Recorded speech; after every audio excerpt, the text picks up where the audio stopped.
Be still, look, and listen.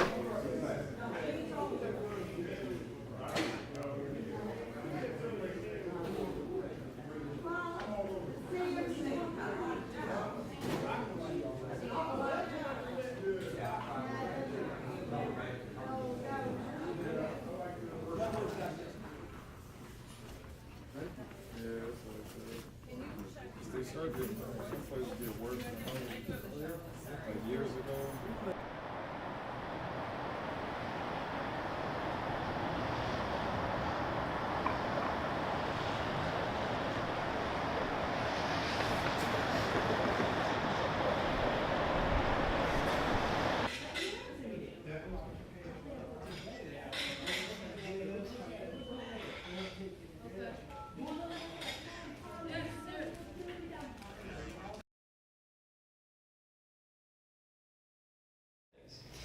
It always amazes me how huge cities with huge governments have the biggest problems.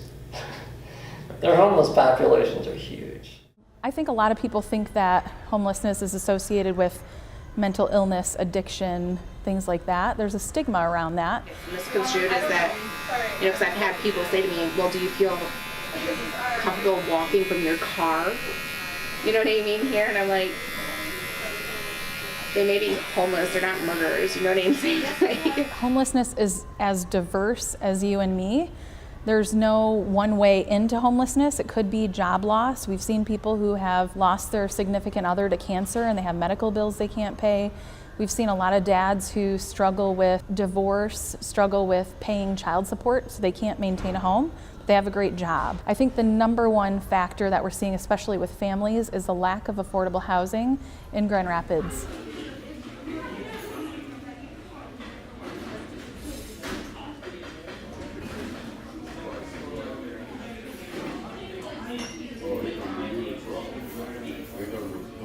I'm here every day until I get my housing voucher straightened out. Then I can get back to in my comfort zone and start writing again. A lot of folks here is just, out of their comfort zone because of some is a choice to be down here, but for the most part, I think it's because of their housing situation. The problem for everybody. It doesn't matter what income or what you're looking for, housing is a problem right now, especially downtown.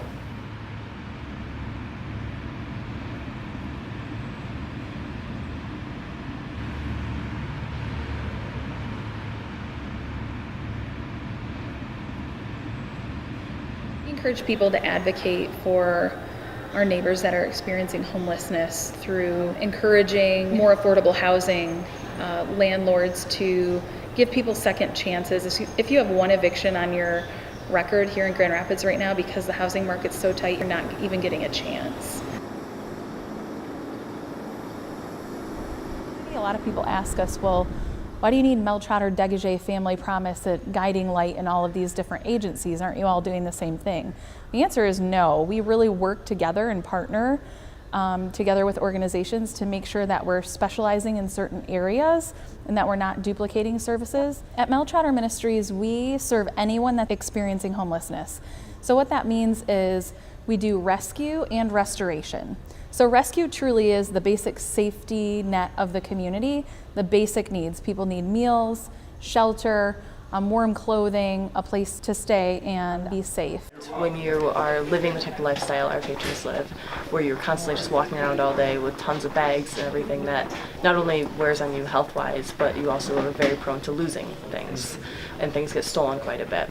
So we provide the lockers. They are locked all day unless the patron comes in, and then we unlock them for them. Our dining room is a community center. We are the only community center in Heartside, so it's a really important place. This is where Heartside starts the day. So breakfast is a set menu every day. We have pretty much the same things. We have some specials, like Tuesday we have burritos and Wednesdays we have pancakes.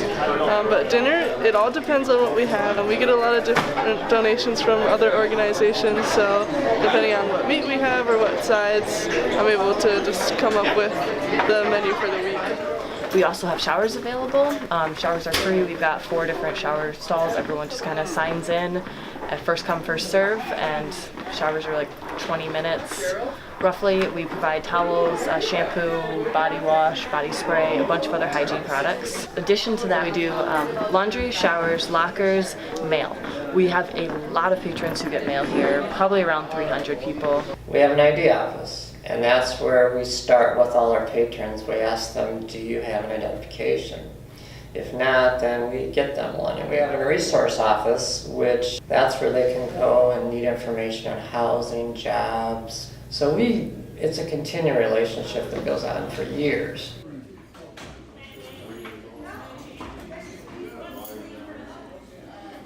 And then restoration is when any guest that comes to us is ready to move forward and overcome their barriers, then they're able to connect with a staff member who can help them overcome those barriers. So that could be people who are struggling with finding a job, someone finding housing, also someone who might be experiencing addiction. Not everyone has all of those issues, but we try to walk alongside people as they need to overcome those barriers.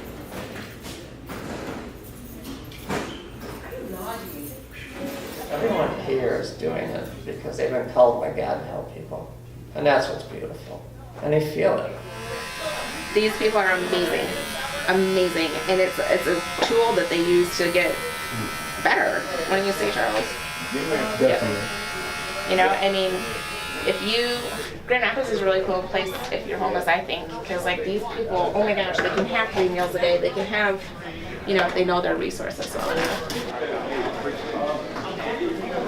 We serve about 100 for breakfast and about 60 for dinner every single day.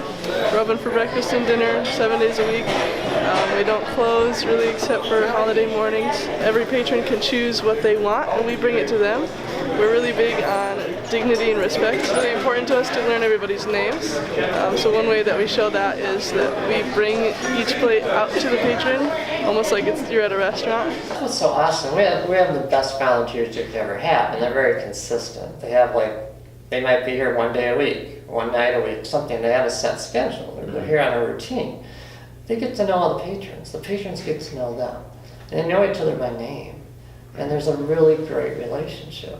It's not necessarily about giving out a meal or giving out socks and hats and stuff like that, although we do need that, but the number one most important thing that our guests here need are positive, reinforcing relationships. And so people can do that to help. But what's really awesome about the relationships we have with the people here is when they leave, they come back.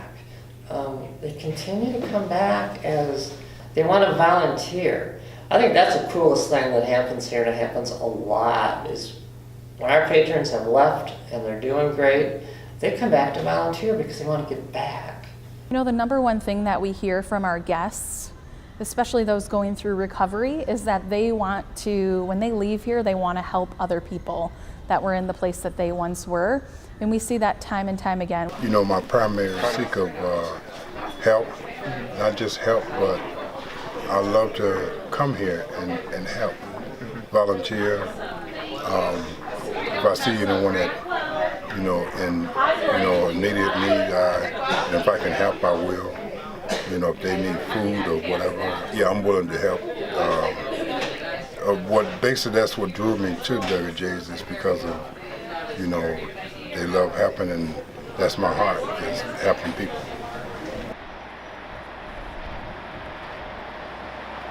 Grand Rapids and total, like, how is it different from cities that don't have these type of things? You know who takes care of people? It's the ministries, it's the nonprofits, it's the agencies. It's those who have a calling like us to serve. If we weren't here, if Mel Trotter wasn't here, if Heartside, Guiding Light, all the others, you would have a lot of people just on the street. And that's the bottom line. And we depend on the community to help us.